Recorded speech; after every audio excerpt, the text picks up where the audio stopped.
Hey guys, Mr. Klein here, and I'm at the entrance of Rip van Winkle Gardens at Jefferson Island, outside of New Iberia, Louisiana. So it's a local tourist attraction and a magnet for picturesque weddings with pleasant gardens, a Victorian mansion, a nice restaurant, and a brick chimney sticking out of the lake. Wait a minute, there's a chimney sticking out of the lake? Of course, that chimney isn't there by accident. Well, it's actually there because of an accident. The accident, of course, occurred on the 20th of November 1980 when the salt dome beneath it was pierced by an oil drilling rig, causing a partial collapse of the salt dome and the eventual draining of the entire lake into the hole. So at the time, it was the largest man-made sinkhole in history and forever changed the geology and ecosystem of the lake. So in today's video, what we're going to do is we're going to explore the formation of the Jefferson Island salt dome, how salt was mined out of the salt dome, and how the lake disappeared. So let's go ahead and let's get started. Jefferson Island is one of a series of large salt domes that form a line across the central coast of Louisiana. So salt domes form when a piece of an ocean or a smaller sea gets cut off from its water supply and the water evaporates. What's left is a thick layer of salt. Now, over time, sediment layers of dirt cover the salt and compact into rock.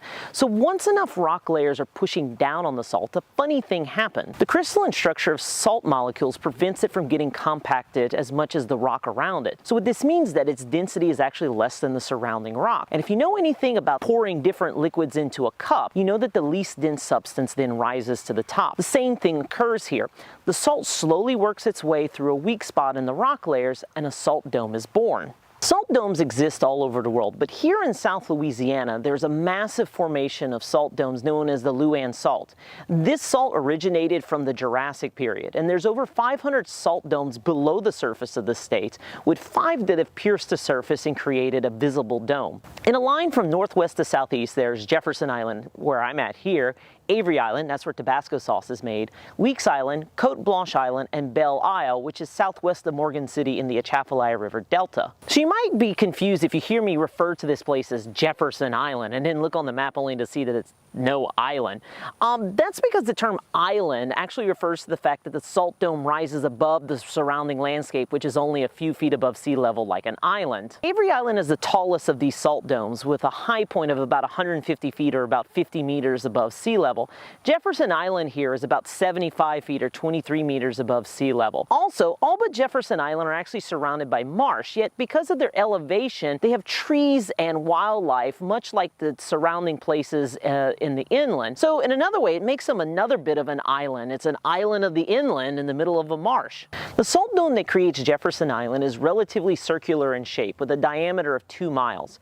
So most of the salt dome actually resides underneath Lake Pigneer right here, which was most likely formed due to the land above the dome sinking over time. Before the disaster, it was extremely shallow across the entire lake with an average depth of anywhere from 3 to 6 feet, with the deepest portions of the lake not much deeper than your average swimming pool, so 12 to 15 feet deep. Jefferson Island has evidence of Pleistocene megafauna, including fossils of American mastodons as well as pure European native populations living in the area. European settlers came in the 1700s, and the location was known by several different names, including Cote Carline, Dupuy Island, Miller's Island, and Orange Island, until the land was purchased by one Joseph Jefferson, who made his career playing Rip van Winkle in theaters worldwide.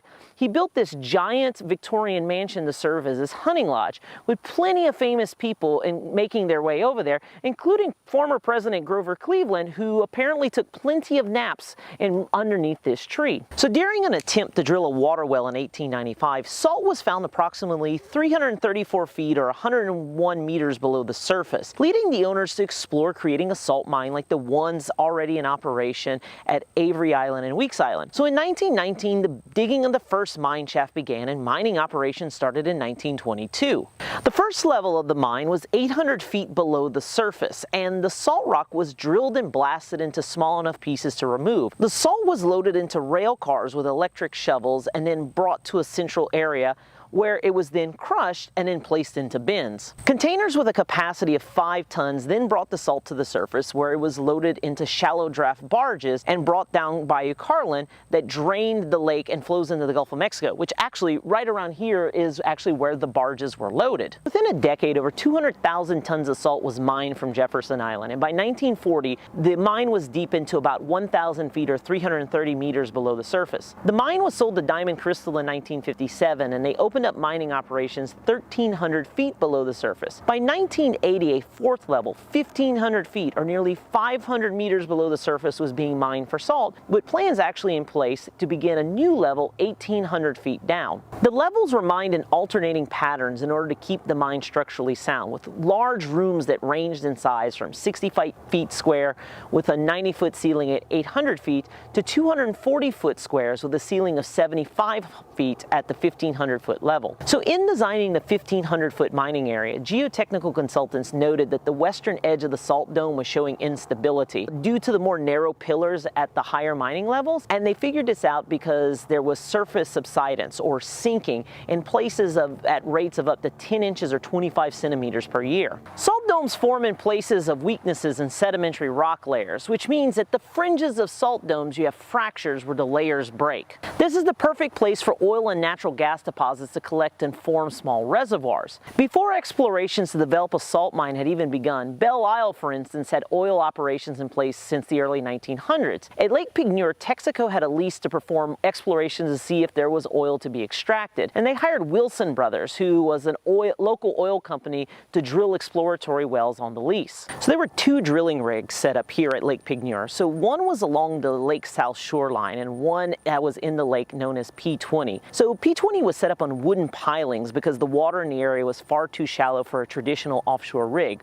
So this had not actually been the first time oil drilling rigs had been set up on the lake itself. In fact, part of the contract with Texaco and the state was that in exchange for permission to drill, Texaco would have to remove the hundreds of wooden pilings that were sunk at the bottom of the lake. This was in order to make the lake more attractive to fishermen. So P20 was to investigate 3 possible formations where oil would be at. So at 3,000, 7,400, and 7,950 feet below the surface. So according to calculations, the drilling would be at its closest only 50 feet from the salt formation, which was well within regulations.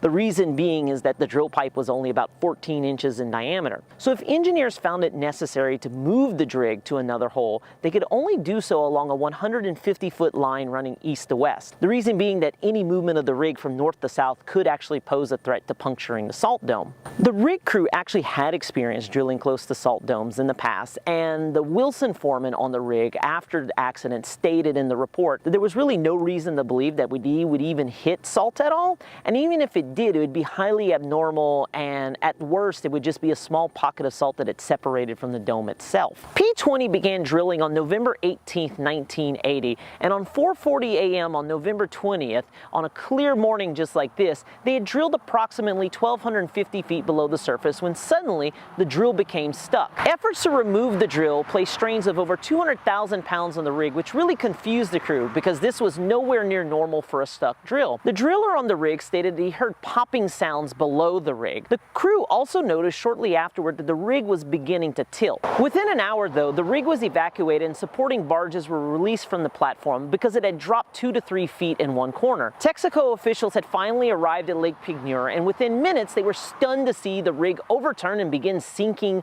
beneath the surface at 7:25 a.m. This, of course, wasn't supposed to happen, as at the drilling site the water was less than 11 feet deep. Sometime between 8:15 and 8:30 a.m., an official from the mine met with the rig workers to inform them that the salt mine was beginning to flood. Down in the mine, the first sign that something was going wrong occurred at around 8:10 a.m. when Junius Gaddison, who was the master electrician at the mine, was in the electrical office at the 1,500-foot level. He heard an unusual banging noise, and so whenever he looked up, he saw a stream of muddy water approximately 2 feet deep flowing his way.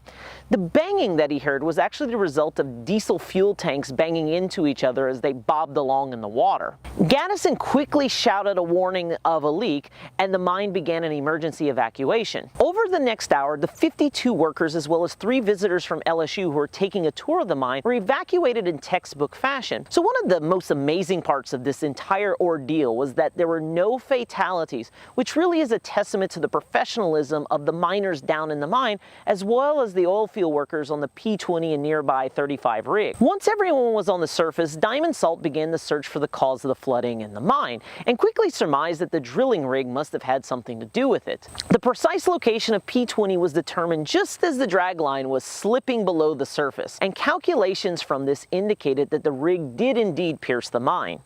So as Texaco, Diamond Salt, and the U.S. Mine Safety and Health Administration officials gathered to determine the cause and how best to handle what was going on, Lake Pigneur was beginning to show a scene of biblical proportions. The flooding in the mine became a torrent at the 1,300-foot level, creating a quarter-mile diameter whirlpool at the site of the drilling rig. Witnesses described the whirlpool as looking like a bathtub draining, with a tugboat, 11 barges, both Texaco drilling rigs, yes, even the one on land, going down the drain. By noon, the Delcambre Canal, or Bayou Carlin, actually reversed its course and began draining into the lake rather than flowing into the Gulf of Mexico. The waters created a 160-foot or about 155-meter waterfall, which still to this day is the tallest waterfall the state has ever had, and that waterfall continued until the hole was eventually filled. So as though a quarter-mile whirlpool, a waterfall, an entire lake disappearing wasn't enough, there was one more surprise left in this from the mine. So what was happening is, as the mine was being filled up, the air inside was being compressed, and it ended up being expelled through the main shaft and air shaft through the mine. So at about 1 p.m. there was a large bang, and a 400-foot geyser of mud and water flew out of the air shaft. It covered a 100-foot diameter circle in really fine silt. So the force of this explosion of air was so great that the lifting cage in the air shaft was actually mangled by the impact of the air. After a couple days, the Delcambre Canal slowly refilled as Lake Pigneur reached its normal surface level, with 9 of the 11 barges popping back up to the surface to be recovered at a later date. So Lake Pigneur was a freshwater lake before, but with all the salt water from the canal and Vermilion Bay coming in, no, not the salt from the salt dome as sometimes stated in videos and documents online, the lake became more brackish in nature, which changed the ecosystem within it. So as a result, the lake also went from having its deepest point only being about 15 feet deep to over 200 feet or 65 meters deep at the site of the drilling rig where it punctured the salt dome. The partial collapse of the salt dome caused approximately 65 acres of land to be lost to the lake. At Rip van Winkle Gardens, a home fell into the lake, leaving the iconic chimney sticking out of the water just off the shoreline. In addition, over 20 greenhouses at the neighboring Live Oak Gardens were destroyed as the land that they were sitting on fell into the lake as well. Seismic monitoring over several weeks showed that the breach in the salt dome had been filled and had been sealed actually through natural processes. The reason being is that the water deep below in the former mine was saturated with salt. So within days, both Diamond Salt and Texaco had both filed lawsuits against each other, with Live Oak Gardens suing both companies as well. So just before trial, all of the companies settled with each other. So Texaco and Wilson Drilling paid Diamond Crystal $45 million in damages since the mine was permanently closed, and $12.8 million to Live Oak Gardens for the loss of the property and materials. The federal government released a report on the disaster in August of 1981. So it didn't place any official blame because, well, you know, the evidence was flooded underground. However, the report did mention in its findings and its recommendations that in future instances, salt domes be better mapped and oil companies communicate better with mines when attempting drilling exploration near a salt dome. Unofficially, though, it seems that a mapping error may have been the initial cause of the disaster, as surveying data used to determine the placement of the oil rig was used with a different datum or a reference area of where latitude and longitude would be used to actually set up the rig. So the result was that the rig was drilling about 400 feet from where it was actually supposed to have been drilling according to the maps. So there you go, the Lake Pigneur disaster in a nutshell. It's amazing how something as tiny as a 14-inch drill pipe or a tiny surveying error could cause such a huge disaster. Yet here we are. There were so many amazing things that went on in this location. Now today, Lake Pigneur really is a great place to visit for locals and tourists alike. You can take in a slice of sports sportsman's paradise, as well as seeing a really unique piece of Louisiana geology. Oh, and I guess the Victorian mansion and really fancy gardens as well. This has been an episode of Phenomenon Explained, a series of videos that attempts to explain how things work in the world around us. This video aligns to the next generation science standards as well as the Louisiana Student Standards for Science. This episode covers MS-ESS2-2, which explains how Earth's surface changes slowly in the case of a salt dome forming, or quickly in the case of a lake draining because of an oil well punching said salt dome. If you like this video, please click on the like button. If you want to see more content like this, click on the subscribe button as well as the bell icon to be notified of new releases. As always, I hope you really enjoyed this video, and thanks for watching.